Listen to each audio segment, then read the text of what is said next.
Hello students, आज हम पढ़ने वाले हैं इंग्लिश और हमारा आज का टॉपिक है गेस द वर्ड्स।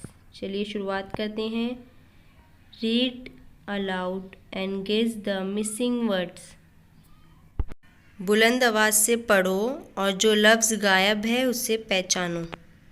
देखो बेटा, यहाँ पर कुछ तस्वीरें आपको नज़र आ रही हो और बेटा आपको यहाँ पर कुछ ब्लैंक्स यानी खाली जगह भी नज़र आ रहे होंगे। तो वहाँ पर आपको मिसिंग वर्ड्स डालने की, कौन से वर्ड्स यहाँ पर मिस है तो आपको उसे पूरा करना है। तो चलिए शुरुआत करते हैं। Once there was a. अब देखो बेटा, यहाँ पर किसकी तस्वीर नज़र आ रही है आपको? किंग, है ना। तो यहाँ खाली जगह में क्या आएगा? King. He was fat. King कैसा था? फैट था। Next, the king had a. अब खाली जगह है।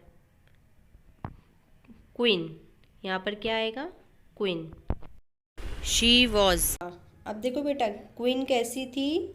दुबली पतली थी, है ना। यहाँ पर क्या आएगा? थिन। Next, under the. अब खाली जगह में क्या आएगा?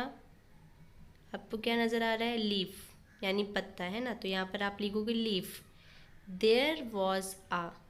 अब वो लीफ के नीचे कौन था? फ्रॉग। तो यहाँ पर क्या आएगा? फ्रॉग। द फ्रॉग सॉ आ।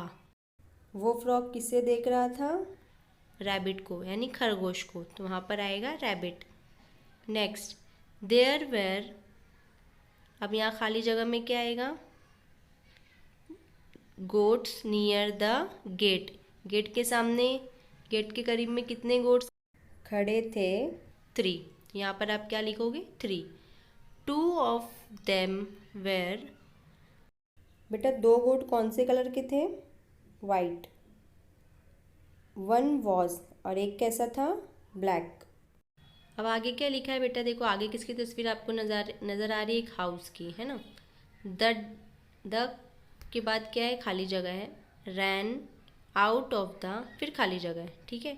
तो तो बेटा यहाँ खाली जगह में क्या आएगा? माउस। माउस दौड़ रहा था। किसके बाहर दौड़ रहा था बेटा? घर के बाहर यानी हाउस के बाहर। तो वहाँ पर क्या आएगा? House. Next, all the girls and. Girls के साथ और कौन है? बॉयज़। तो यहाँ पर आएगा बॉयज़ सेट ऑन द। कहाँ पर बैठे ये लोग? दीवार के ऊपर यानी वॉल के ऊपर। दीवार को क्या कहा जाता है? वॉल। तो बेटा मैं उम्मीद करती हूँ आपको ये समझ में आ गया होगा। अब हम फिर मिलेंगे एक नए वीडियो के साथ। Please subscribe the channel and press the bell icon.